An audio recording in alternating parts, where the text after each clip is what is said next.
দ্বীন এবং ইসলামকে কোণঠাসা করে একঘরে রাখার এক অপচেষ্টা, নীল নকশা এদেশে প্রতিনিয়ত বাস্তবায়ন করা হয়।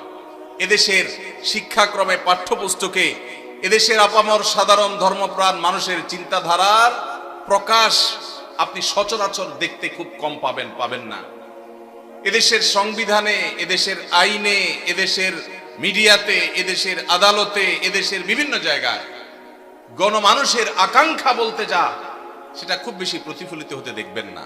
দেখবেন যে সব এজেন্ডা বাস্তবায়ন, বিভিন্ন জিনিস পুশ করানোর চেষ্টা, এত শয়তানি চক্রান্ত যেই মাটিতে চলে, সেই মাটিতে ইসলামপন্থীরা পরস্পর কাদা ছড়াছড়ি করবে, এর চাইতে নির্লজ্জতা, এর চাইতে দুঃখজনক ঘটনা মুসলমান জাতির জন্য আর কি হতে পারে?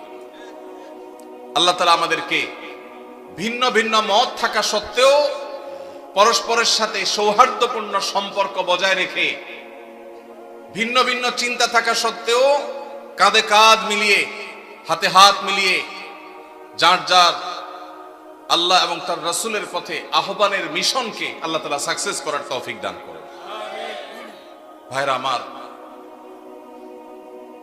সাপ যখন এসে যায়, যার হাতে যা থাকে সে তা নিয়ে ঝাঁপিয়ে পড়ে। কিভাবে সাপের ক্ষতি থেকে বাঁচা যায়, ঠিক না ঠিক?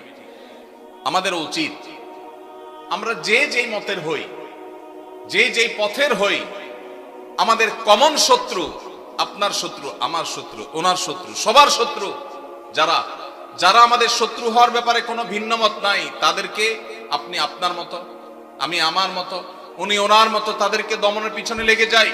আমাদের নিজেদের পেছনে ছিদ্র খোঁজার কাজটা আল্লাহর ওয়াস্তে বন্ধ করে দিই। আমরা যারা সাধারণ মানুষ আছি, আমরা পাড়া মহল্লা থেকে ভিন্ন মতের, ভিন্ন দলের, ভিন্ন চিন্তার মুসলমান ভাইয়ের সাথে কাঁধে কাঁধ মিলিয়ে চলা শিখবো তো ইনশাআল্লাহ। মনে রাখবেন, মতের ভিন্নতা আছে, থাকবে।